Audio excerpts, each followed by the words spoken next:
네, 오늘 복된 주일을 맞이해서 우리 할렐루야 찬양대가 거룩한 주의 산에는 평화의 세상이라는 제목으로 찬양했습니다. 이 노래는 그때 이리가 어린 양과 함께 살 것이다 이렇게 선포하며 시작해서 마지막에 내 거룩한 산 모든 곳에서 해됨도 없고 상함도 없을 것이니 이는 물이 바다를 덮음같이 여호와를 아는 지식이 세상에 충만할 것임이라 하는 말씀, 이사야서 11장 6절에서 9절 말씀을 바탕으로 작곡된 곡입니다. 노랫말을 그래서 자세히 들여다보면 세상 모든 피조물이 주님의 거룩한 산에 모여서 전쟁 없고 평화가 넘치는 세상이 올 것을 간절히 바라고 염원하는 그런 내용이 담겨져 있습니다. 남북평화 통일 공동기도주일, 북한 선교주일, 그리고 광복기념주일로 예배하는 오늘 이러한 이사야서의 말씀을 곡조에 담아 노래하는 것은 예배하는 우리 모두에게 커다란 감격이 됨과 동시에 이 땅 한반도의 전쟁이 종식되고 속히 평화를 이루어서 앞서 우리 서보영 장로님 기도해 주셨던 것처럼 남한만이 아니라 북녘 땅에도 한반도만이 아니라 우리가 정서적으로 그렇게 대놓고 미워하는 그 일본 땅에도 예수 그리스도께서 일구신 평화의 복음이 뿌리 내릴 수 있기를 위해 기도하는 날이 바로 오늘이 아닐까 싶습니다. 또한 우리가 평화롭게 예배하는 오늘 이 시간, 프랑스 파리에서는 올림픽이 여전히 한창이지만 동시에 지구촌 다른 곳에는 많은 사람이 전쟁의 공포로 신음하고 있다는 것을 우린 반드시 기억해야 할 것입니다. 여러분, 사람이 제 입맛에 맞게 주장하는 그리고 조작하는 억지스러운 그런 평화가 아니라 오직 위로부터 하나님이 주시는 그 참된 평화, 샬롬의 평화를 간구하는 날이 바로 오늘일 것입니다. 이런 점에서 오늘 본문 하나님 우리에게 주신 창세기 29장 후반절과 그리고 30장 전반부 이 말씀, 이 본문은 우리에게 시기, 조롱, 증오, 갈등 그리고 대립이라는 아주 무거운 개념들을 숙고하게 해줍니다. 그것은 타락한 인간이 제조하는 어둠이죠. 하나님의 평화를 위해서라면 반드시 종식시켜야 할 것이 바로 그러한 개념될 것입니다. 오늘 본문 말씀을 통해서 야곱 가문에 깃든 이 어둠의 실체를 찾아내고요, 그 어둠에 빛이 내릴 수 있는 방법을 강구하고자 합니다. 오늘 말씀을 통하여서 먼저 어두운 여러분 마음에 환한 빛이 깃들기를 바라고요, 하나님 주시는 샬롬의 길로 다니고자 다짐할 수 있는 오늘 2부 예배가 될 수 있기를 주님의 이름으로 축복합니다. 아멘. 몇 달 전부터 우리는 하나님 언약 백성의 조상인 아브라함, 이삭, 야곱에 대해서 살펴보고 있습니다. 세 사람 모두 하나님의 언약을 받고 그것을 이루기 위해 복종했던 참으로 위대한 신앙인인 것은 맞지만 그들의 가정을 들여다보면 늘 분열과 갈등이 끊이지 않았던 것을 우리가 기억합니다. 특별히 아브라함과 이삭의 집에 일어난 갈등을 떠올려 보면 거기에는 가족 간의 속임수가 있죠. 조롱이 있었습니다. 그리고 심지어 학대가 있었습니다. 서로 못 잡아먹어 안달인 것 같은 아주 심각한 경쟁이 한 집안에 있었고 이내 피차 속고 속는 안타까운 일들이 끊임없이 벌어지곤 했습니다. 오늘 우리가 읽은 본문은 이러한 이야기에서 이어지는 내용인데요, 야곱의 여인 네 사람이 나옵니다. 곧 레아와 라헬 그리고 실바와 빌하라는 여종이 12명의 아들을 낳는 이야기입니다. 사실상 11명이고 여자아이가 있었지만 편의상 저는 12명이라고 오늘 그렇게 부르도록 하겠습니다. 이 12명은 훗날 이스라엘 12지파의 뿌리가 되고요, 더 나아가 예수님의 12제자의 모판이 되는 그런 존재이기 때문에 성경에서 매우 중요한 위치를 차지하는 인물들인데요, 본문에 보면 이 아들이 태어날 때마다 엄마 레아와 그리고 라헬이 아주 정성을 다해서 이름을 하나씩 짓는 그런 모습이 나옵니다. 여러분 아시다시피 제가 섬겼던 이 호피 원주민 마을은 모계 사회였기 때문에 아이가 태어나면 가족 중에 여성 어른들이, 그러니까 할머니나 하는 이런 분들이 그 아기에게 이름을 지어주곤 했습니다. 여러분 사진을 하나 잠깐 보시면 이것은 우리 막내 지금 초등학교 2학년짜리 도훈이가 2016년에 태어났을 때 왼쪽에는 저희 호피 어머니셨던 엘시 나선호야, 오른쪽에는 제 호피 누님이신 루엘라 나선호야, 두 분이 우리 막내 아이에게 이름을 지어주면서 이 옥수수로 머리를 이렇게 빗어주는 그런 의식이 있거든요. 축복해주는 모습입니다. 우리 막내 아이의 호피 이름은 옥황이라는 이름인데요. 한국 사람들한테 이렇게 얘기하면 다들 고스톱 전문가신지 오광을 연상하시는데 그렇진 않고요. 땅에 우뚝 선 존재, 이런 멋진 이름이 있습니다. 여러분, 제 호피 이름은 아시지요? 뽀비 에누, 이름하여 플라워보이, 한국말로 죄송합니다, 꽃미남이라는 뜻을 갖고 있죠. 예. 다음 사진을 한번 보여드리면 이렇습니다. 이때 남자들이 하는 일은 뭔가, 밖에 나와서 이 집에 아기가 태어났어요, 와서 밥 먹어요, 이렇게 한 5분간 10분간 서서 소리 지르는 겁니다. 저 하얀색 옷을 입은 사람이 접니다. 머리가 저렇게 길었고요. 추운 새벽이었는데 밖에 나와서 이렇게 소리를 지르는 일이, 그러니까 여성들은 네이밍을 해주고, 베이비 네이밍을, 이름을 지어주고, 남자들은 밖에 나와서 소리를 치는, 이게 이제 호피의 전통적인 사회의 모습인데요. 자, 오늘 본문에 나오는 야곱의 12아들의 이름은 아버지 야곱이 아니라 모두 어머니 레아와 라헬이 이름을 지어줍니다. 여러분, 유대 전통에 따르면 아이가 태어나면 아버지 어머니 모두 둘 다 아이에게 이름을 지어줄 권한이 있습니다. 성경에 보면 그래서 어떤 경우에는 아버지가 짓고 어머니가 짓는 경우도 있습니다. 그런데 당시 고대 일반적인 사회 분위기를 보면 엄마가 아기의 이름을 짓는 것은 그렇게 일반적인 것은 아니었습니다. 그래서 유독 이스라엘이 그랬고요, 이집트가 그랬을 뿐이지 다른 주변의 나라들은 보통 아버지가 이름을 짓습니다. 우리 한국도 이제 그런 것처럼 말입니다. 그러므로 이스라엘의 경우에는 매우 특별한 경우라고 할 수 있는데, 그래서 조금 자료를 찾아보았습니다. 미국의 다트머스 대학교의 수잔 에커맨이라는 이 교수님의 논문에 따르면 고대 유대 사회에서는 아기가 태어나면 어머니가 이름을 지어서 이름을 짓는 것뿐만 아니라 마을 사람들 앞에서 의식을 행하는데요. 그걸 베이비 네이밍 리추얼이라고 이렇게 부르죠. 그런데 여기에는 최소한 3가지 의미가 담겨 있습니다. 우리가 앞으로 성경을 볼 때 이름을 지어주는 어떤 그런 내용들 많이 나오지 않습니까? 그래서 오늘 이 기회에 아이에게 이름을 지어주는 것이 어떤 의미인지 한번 이 기회를 통해서 여러분 기억하시면 좋을 것 같은데요. 첫 번째, 베이비 네이밍을 하는 목적입니다. 일단 당연하죠. 아기 이름이 이겁니다. 사람들에게 알려주는 겁니다. 그리고 그 의미를 설명해주는 목적이 있습니다. 근데 그게 다가 아니라는 거죠. 더 중요한 건 두 번째입니다. 아기의 이름을 지을 때 이 엄마의 존재를 어필한다는 겁니다. 내가 이 아이 낳을 때 내가 이랬습니다 하는 것을 말하고자 하는 욕구가 있었다라는 거예요. 그게 두 번째입니다.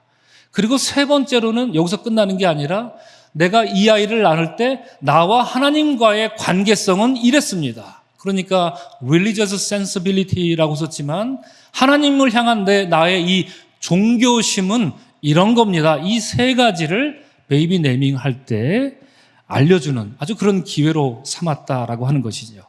그러니까 아기의 이름에는 아기의 이름만 담겨 있는 게 아닙니다. 그럼 무엇도 담겨 있을까요? 아기를 낳을 때 엄마의 정서 상태와 영적 상태도 담겨져 있고요.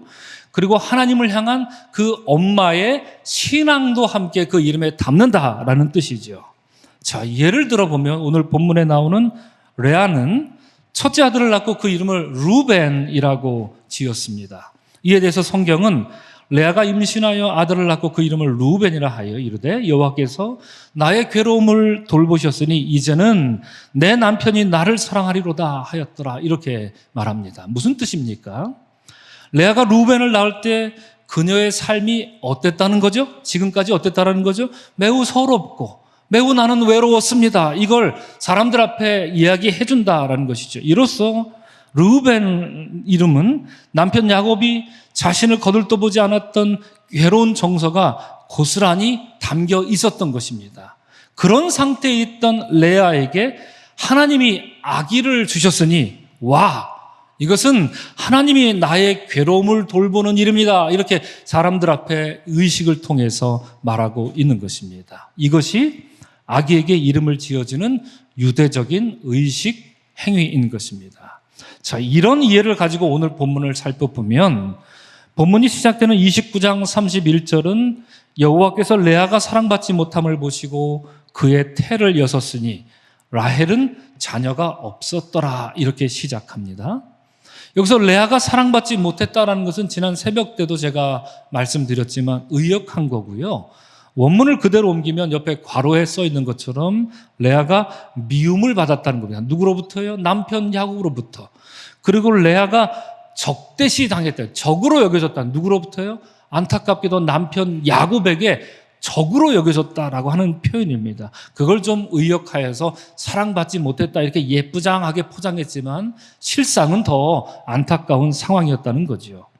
이 레아가 뭘 얼마나 잘못했는지 아니면 어디가 그렇게 못났는지 정확히 우리가 알 수는 없어도 남편 야곱이 레아를 적으로 간주할 정도였으니 레아의 마음이 여러분 어땠겠습니까? 그런데 가만 보니 자기는 적대시하는 남편 야곱이 자기 동생 라헬은 너무나도 이뻐하는 겁니다. 그 꼴을 어떻게 봅니까, 여러분? 볼 수 있을까요, 없을까요? 보기 굉장히 있습니다. 그걸 볼 때마다 레아의 속은 시커멓게 타들어갈 수밖에 없었던 것이지요. 이런 모습을, 그런 나의 모습을 하나님이 보셨다. 지금 레아가 그 이야기를 하고 있습니다. 여러분 기억하시기 바랍니다. 우리 하나님은 보시는 하나님이십니다. 여러분들을 바라보시는 하나님입니다. 그래서 본문은 하나님이 레아를 보셨다 하는 말로 시작합니다. 여러분 다시 한번 강조하고 싶습니다. 창세기를 전체적으로 장악하고 있는 동사 두 개가 있다고 말씀드렸습니다. 그게 뭐라고 그랬죠? 듣다, 보다, 듣다 두 가지입니다. 이 보다와 듣다라는 동사를 이해하지 못하면 우리는 창세기를 이해할 수가 없습니다. 반쪽짜리 3분의 1짜리밖에 이해를 못합니다.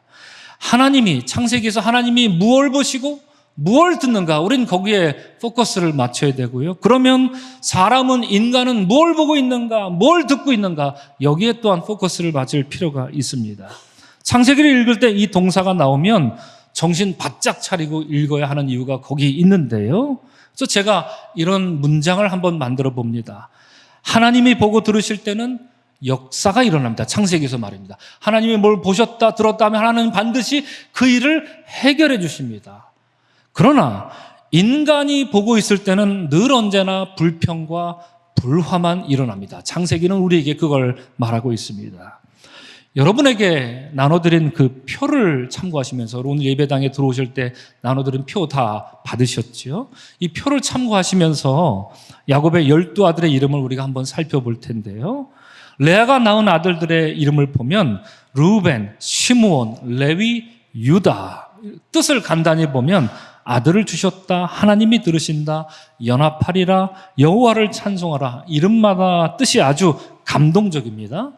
야곱에게 미움받으며 고통당하는 레아에게 하나님이 그녀의 태를 열어주었으니 레아가 아들의 이름을 이렇게 지은 것이 충분히 이해가 되고 납득이 됩니다. 하지만 여러분, 첫째 아이, 둘째 아이는 그렇다 치는데 셋째, 넷째 아이의 이름과 그 뜻을 들여다보니까 뭔가 좀 마음이 불편해지기 시작합니다.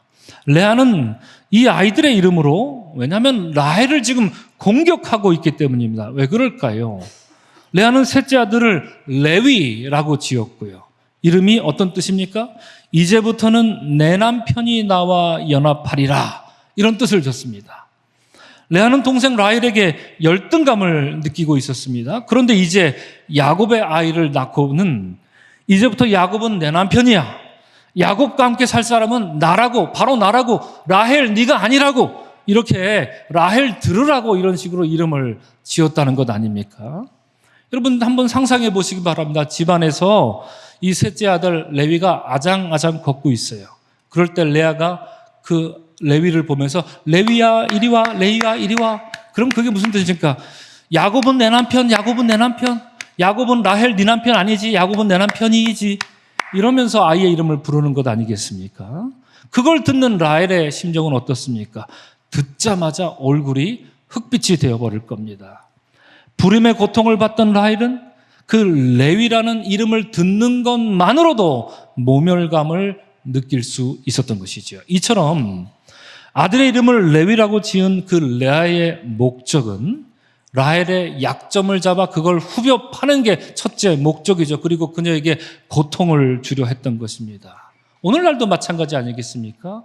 어떤 여인이 불임으로 고통당하고 있는데 그 앞에서 나는 아기 낳았지롱. 만약에 이런다고 생각해보면 정신 나간 거죠. 어떤 사람이 암에 걸려서 여러 가지로 힘들어하고 있습니다. 나는 안 아프지롱. 이런다고 상상해보면 이게 어디 제정신인 사람이겠습니까? 자, 이건 셋째 이야기인데 넷째는 더 심각합니다. 이름하여 유다라고 합니다. 그 뜻은 여호와를 찬송하리로다. 이거 너무 멋지지 않습니까? 겉으로 보면 하나님을 찬양하는 말처럼 아주 고상하고 신실한 아주 그런 신앙을 표현하고 있는 것처럼 보이지만 여러분 이건 위장이었을 뿐이지 그렇게 간단한 문제가 아닙니다. 왜 그렇습니까? 레아는 하나님을 찬양한다. 유다. 이 거룩한 말로 역시나 동생에게 씻을 수 없는 모욕감을 안겨주고 있기 때문입니다. 모욕감에 부들부들 떠는 라헬 앞에서 라헬이 살짝 가서 여호와를 찬양하라 이러고 있습니다. 마치 욥의 새 친구처럼 말입니다. 그렇죠? 와서 지금 그걸 하고 있는 겁니다. 이게 무슨 회개망측한 일입니까? 이름을 유다라고 한다고 해서 그래서 그 뜻을 여호와를 찬송하리로다 이렇게 고상한 이름을 짓는다고 해서 하나님이 찬양 받으시는 게 아닙니다. 그래서 잠언서는 우리에게 이렇게 말합니다. 내 원수가 넘어질 때 즐거워하지 말라. 그가 엎드러질 때 마음에 기뻐하지 말라. 그런데 지금 레아는 그걸 하고 있다는 것 아닙니까? 그걸 즐기고 있다는 것 아닙니까? 하나님이 레아를 긍휼히 여겨 그에게 아들을 넷씩이나 얻는 그런 복을 주셨는데 레아는 하나님께 받은 복으로 자기가 얼마나 오만하고 불손한지 여실히 보여주고 있는 것입니다. 그녀의 영혼에 먹구름이 새까맣게 끼어 있었던 것입니다. 그래서 그랬던 것일까요? 여러분, 유다를 낳자 성경은 레아에 대해서 뭐라고 말하고 있습니까? 이렇게 말하죠. 그의 출산이 멈추었더라. 하나님은 레아를 향한 복을 그 즉시 멈춘 것이 아닐까 우리는 이렇게 상상해 볼 수 있습니다. 자, 이처럼 레아로부터 온갖 모욕을 당한 라헬이 이제 가만히 있지 않습니다. 그래서 30장 1절은 이렇게 시작합니다. 라헬이 자기가 야곱에게서 아들을 낳지 못함을 보고 이렇게 말하죠. 여러분 앞서 이런 말씀을 제가 드렸죠. 뭐라고 말씀드렸습니까? 하나님이 보고 들으실 때는 역사가 일어나지만 인간이 사람이 보고 들을 때는 뭐가 일어난다고요? 불평과 불화가 일어난다 말했는데 지금 본문에 보면 자, 누가 누굴 보고 있습니까? 라헬이 자기를 보고 있습니다. 앞서 레아는 하나님이 그녀를 바라봤는데 라헬은 자기 고통을 스스로 바라보며 눈이 멀었습니다. 그래서 이어지는 구조를 보니까 참 기가 막힙니다. 이렇게 말하고 있습니다. 라헬이 자기가 야곱에게서 아들을 낳지 못함을 보고 그의 언니를 시기하여 야곱에게 이르되 내게 자식을 낳게 하라. 그렇지 아니하면 내가 죽겠노라. 지금 라헬의 말입니다. 여러분 정여율이라는 작가가 이런 말을 했습니다. 누군가 나에게 모욕을 줄 때가 있다. 그럴 때 가장 중요한 것은 그 모욕을 인정하지 않는 내면의 힘이다. 이렇게 말했습니다. 이런 점에서 우리가 라헬의 내면을 들여다보면 그녀의 내면도 역시 너무나도 어둡고 시꺼먼 먹구름이 끼어 있는 게 마찬가지입니다. 라헬의 내면의 힘이 너무나도 무기력하다 못해 너덜너덜해진 그런 모습입니다. 사실 여러분 그러나 그럴 만도 하죠. 왜 그럴까요? 아들을 넷씩이나 낳은 레아가 그렇게 사사건건 아이들을 앞세워서 자기를 조롱하는데 그렇게 조롱을 받으면서 같은 집안에서 조롱받으면서 허허실실 웃고만 있을 사람이 어디 있겠습니까? 하지만 비록 우리가 그 라헬의 마음에 공감은 할 수 있다고 해도 그녀의 처방은 완전히 틀려먹었습니다. 지금 라헬은 뭘 하고 있습니까? 남편을 윽박지르면서 내게 자식을 낳게 하라. 그렇지 않으면 어떻게 하겠다? 나 죽어버릴 거야. 지금 이렇게 말하고 있는 것 아닙니까? 협박하고 있는 겁니다. 라헬은 이미 사리 분별력을 상실한 만큼 피폐해진 것이 분명합니다. 그래서 이에 2절에서 그 말을 듣고 있던 야곱은 라헬에게 뜻밖의 말로 일침을 가합니다. 이렇게 말하지요. 야곱이 라헬에게 성을 내요. 와, 단 한 번도 야곱은 라헬에게 성을 낸 적이 없습니다. 그러나 이때만큼 참기 힘들었가 봅니다. 성을 내어 이르되 그대를 임신하지 못하게 하시는 이는 하나님이시니 내가 하나님을 대신하겠느냐? 라헬의 그 어리석은 요청 앞에 야곱이 현명한 대답을 들려주었던 것이지요.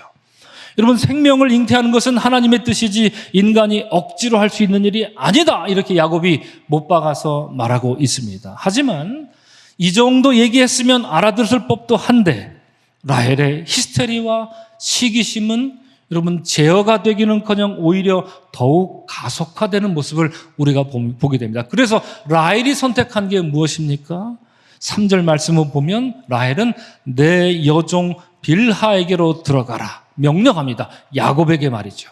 자기 남편에게 명령합니다. 그리고 이 야곱은 라헬의 여종 빌하와 동침하였고 두 아들을 낳게 된 연유가 거기 있었던 것입니다. 자, 그런데 여러분, 지금 야곱이 빌하를 통해서 두 아이를 낳게 된 이 과정에서 라헬은 아주 중대한 그리고 치명적인 실수를 범합니다. 우리 3절과 4절을 한번 화면을 보시든 여러분 성경을 보시든 다 같이 한 목소리로 읽겠습니다. 시작.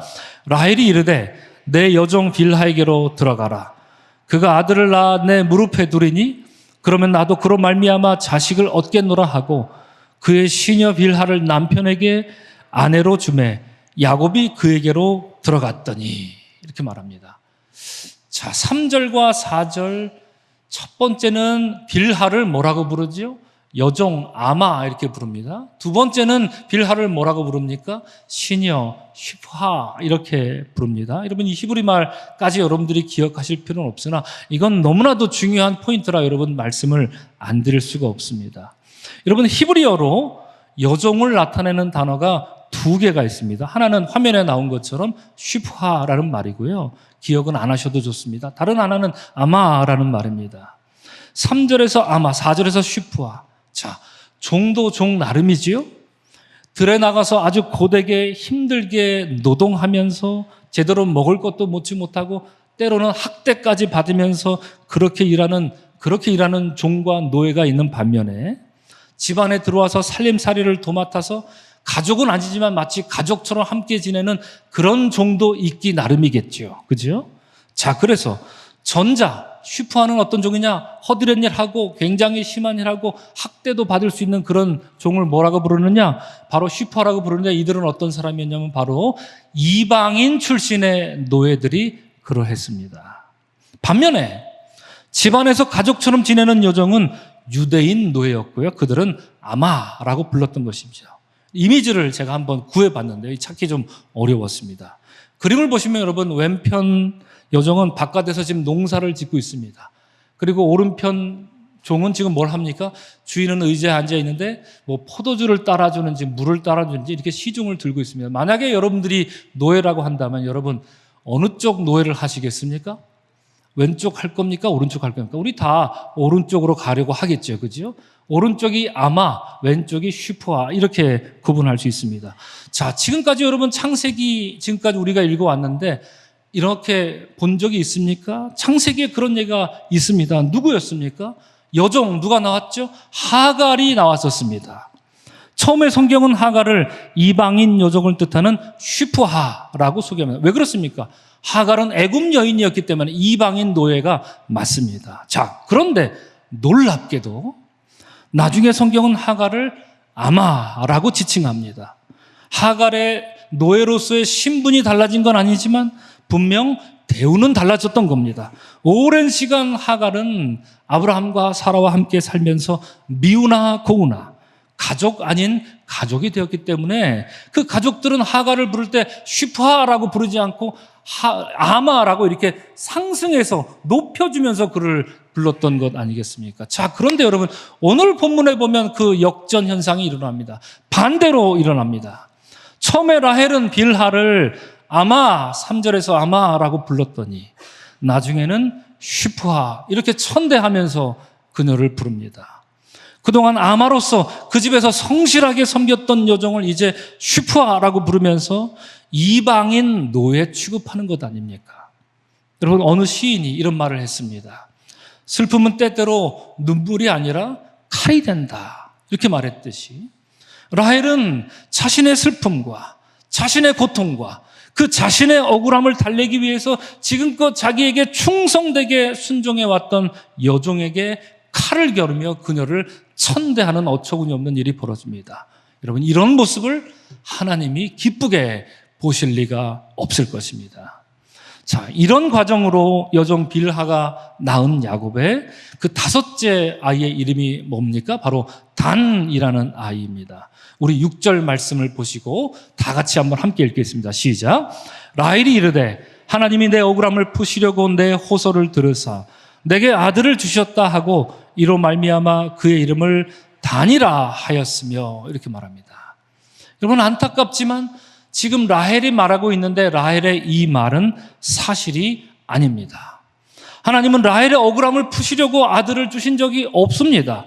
라헬이 자기의 억울함과 자기의 고통과 자기의 모든 것을 풀기 위해서 스스로 작당해서 버려서 낳은 아들이 누구냐? 바로 단입니다. 그런데 지금 라헬은 이렇게 멋지게 아름답게 사람들 앞에서 포장한 겁니다. 이건 하나님이 내 기도를 들어주신 거야, 이렇게 말합니다. 게다가 라헬의 아들의 그 이름 단, 그 뜻은 하나님의 판결이라는 뜻입니다. 이렇게 주장하고 있지만 우리가 본문에서 살펴보면은 하나님은 이런 식으로 라헬의 손을 들어서 판결해 주시지 않았습니다. 그 판결은 라헬을 위한, 자기 자신을 위한 판결이었을 뿐입니다. 참으로 어처구니 없는 일이 아닐 수 없습니다. 자, 두 번째로 이 빌하가 낳은 둘째 아들의 이름은 무엇입니까? 이름하여 납달리입니다. 우리 8절 말씀을 보시고 우리 다 같이 한번 한 목소리 읽겠습니다. 시작. 라헬이 이르되 내가 언니와 크게 경쟁하여 이겼다 하고 그의 이름을 납달리라 하였더라, 이렇게 말합니다. 여러분, 어떻습니까? 이게 사실입니까? 지금 라헬이 이겼습니까? 어떻습니까? 사실이 아닙니다. 저는 이 말을 들으면서 중국의 작가 루신이 쓴 소설 아큐정전의 한 장면이 떠오릅니다. 그러면 이 소설에 보면 주인공은 길을 걷다가 동네 건달들에게 이렇게 얻어맞습니다. 뺨을 수차례 얻어맞습니다. 그러자 주인공이 어떻게 하느냐? 찍소리 못하고 있다가 동네 골목으로 혼자 들어갑니다. 그리고 들어가서 자기 뺨을 몇 번 이렇게 후려칩니다. 자기가 자기를 말합니다. 그리고 그 장면을 소설에서는 이렇게 말하는 대목이 있습니다. 얼얼하게 아팠다.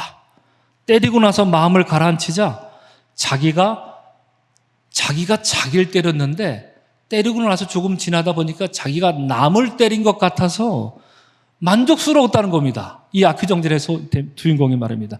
그래서 의기양양하게 드러누웠다.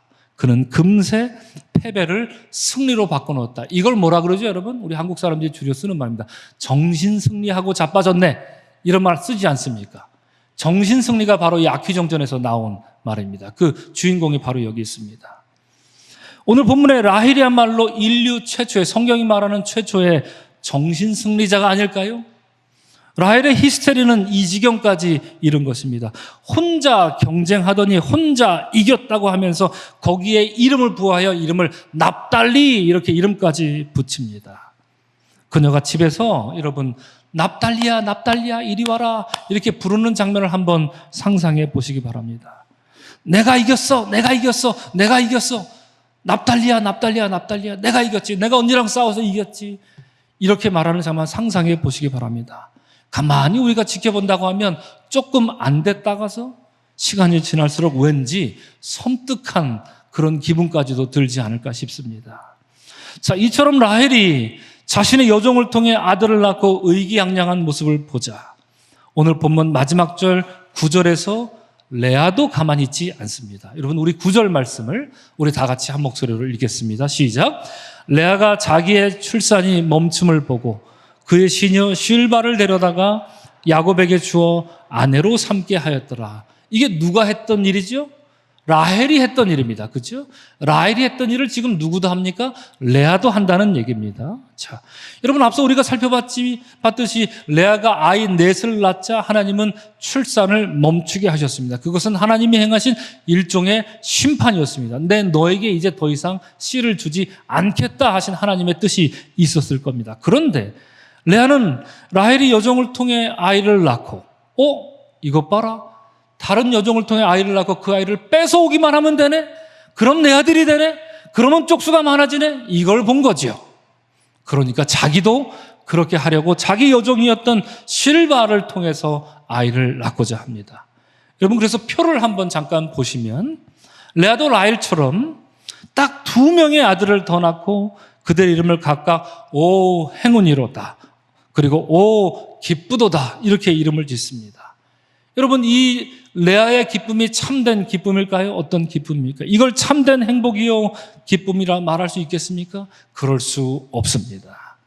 레아는 또다시 라헬을 겨냥해서 행운은 너에게가 아니라 지금 나에게 오고 있다 이렇게 말하죠. 그런 의미로 아이 이름을 가드 이렇게 지은 겁니다. 그리고 오 기쁘도다라는 이름으로 아셀이라는 아이 이름을 짓습니다. 이것은 마치 라헬을 향해 메롱하는 그런 느낌까지도 들 정도입니다. 여러분 독일어에는 샤덴프로이데라는 말이 있습니다. 이 말은 샤덴이란 말은 데미지를 뜻합니다. 손해, 프로이데는 기쁨을 뜻합니다. 두 단어가 합쳐된 단어 말인데 타인의 불행을 기뻐하는 심리를 뜻하는 말이죠. 지금 이 레아의 정신 상태가 어떠냐? 바로 샤덴프로이데가 아닐까 싶습니다. 그런 상태를 꼬집어 말하는 단어가 아닐까 싶습니다. 오늘 이브에 나오신 사랑하는 성도 여러분, 시간 관계상 나머지 4명의 아들 이름을 자세히 살펴보지는 못하겠지만 여러분들께 제가 나눠드린 그 표를 보시면 레아는 거기서 멈추지 않고 이사갈, 스불론을 낳고 이름을 짓더니 그 이름으로 다시금 집요하게 라헬을 조롱하고 짓밟습니다. 끝까지 이처럼 야곱 가문에는 어둠이 떠날 기색이 보이지 않습니다. 이처럼 레아로부터 짓밟힌 라헬은 시리에 빠졌을 것입니다. 그 정도가 매우 깊었을 것입니다. 부름의 고통과 그에 따른 조롱과 멸시가 더해지면서 라헬은 이제 더는 어찌해 볼 도리가 없었던 것입니다. 그러자 성경은 하나님이 라헬을 생각하신지라 하나님이 그의 소원을 들으시고 그의 태를 여셨다 이렇게 22절에서 성경은 말합니다. 불임으로 고통받던 라헬이 드디어 임신하게 되었고 이에 라헬은 하나님이 자신의 부끄러움을 없애시고자 아들을 주셨다 하는 그런 의미로 감사하고 찬양하면서 이름하여 뭐라고 짓습니까? 요셉이라는 이름이 바로 거기에서 나온 것입니다. 오늘 이 벽에 나오신 사랑하는 성도 여러분, 지금 마지막에 지어진 이 요셉의 이름은 다른 형제들에 비해서 무엇이 달랐던가요? 이름만 놓고 보면 요셉이란 이름은 그다지 특별한 점이 없습니다. 오히려 다른 형제의 이름이 훨씬 고급지고 그럴싸합니다. 하지만 다른 형제들의 이름은 사람을 공격하고 조롱하기 위해 만든 어둡고 침울한 그런 이름들이었지만, 그리고 자기 만족을 위한 회색빛과 같은 그런 이름이었지만 요셉의 이름은 그렇지 않았습니다. 그 이름 요셉은 모든 슬픔을 거두어 주신 하나님께 드리는 이 라헬의 절절한 신실한 고백이었기 때문이지요. 이러한 라헬의 고백으로 인해서 이때껏 어둠으로 점철된 야곱의 가문에 비로소 빛이 살짝 비치기 시작합니다. 그리고 이후로 든든한 12지파의 기초가 바로 이 아들들로부터 비롯되었던 것입니다. 사랑하는 성도 여러분, 여러분 마음에 항상 요셉의 이름이 새겨져 있기를 주님의 이름으로 축복합니다. 여러분, 야곱 가문을 환하게 밝힌 이 요셉이란 등불이 여러분 영혼과 가정을 환하게 밝힐 수 있기를 주의 이름으로 축원합니다. 여러분, 요셉을 마음에 새긴 사람들은 하나님이 우리에게 베푸신 일을 잊지 않고 기억하며 감사하는 그런 사람입니다. 요셉을 마음에 새기고 사는 사람들은 우리들의 부끄러움을 없애시고자 당신의 외아들을 주신 하나님의 사랑 이야기에 감격하며 살 수 있는 사람입니다. 그리고 요셉을 마음에 새긴 사람들은 타인을 조롱하거나 멸시하는 데 힘을 쏟지 않습니다. 오히려 타인의 마음을 깊이 헤아리고 공감하여서 격려와 위로의 말로 피차 권면하는 사람이 그럴 것입니다. 이로써 어둠에 빛을 가져오는 사람들이 그러할 것입니다. 창세기 49장에 보면 훗날 요셉은 아버지 야곱에게 축복을 받습니다. 이렇게 말입니다. 요셉은 무성한 가지 곧 샘 곁에 무성한 가지라. 그 가지가 담을 넘었도다. 요셉의 이름이 그가 더하시리라 하는 뜻이었던 것처럼 오늘 예배하는 우리도 이제 요셉처럼 담장을 넘고 하나님의 구원과 화평을 전할 수 있는 그 샘 곁에 무성한 가지로 살아갈 수 있기를 우리 주님 예수 그리스도의 이름으로 간절히 축원합니다. 아멘. 기도하겠습니다. 주님 감사합니다. 아들들이 태어났으나 한결같이 조롱과 비아냥과 증오가 담겨 있습니다. 그러나 말째 요셉으로 말미암아 하나님은 이제 야곱 가문에 드리었던 어둠을 거두고 빛을 허락합니다. 주여 우리 마음에도 요셉이라는 이름 심겨짐으로 우리 삶 속에 다가오는 어두움들을 빛으로 이겨내게 하시고 어두운 세상에 빗줄기로 찾아오시는 주님을 따라 살게 도와주시옵소서. 어둠으로 신음하고 있는 주의 백성들 위해 그를 지켜보시며 들으시며 바라보시는 하나님을 만날 수 있는 은혜를 허락하여 주옵소서. 감사하신 예수님 이름 받들어 축복하며 기도합니다. 아멘.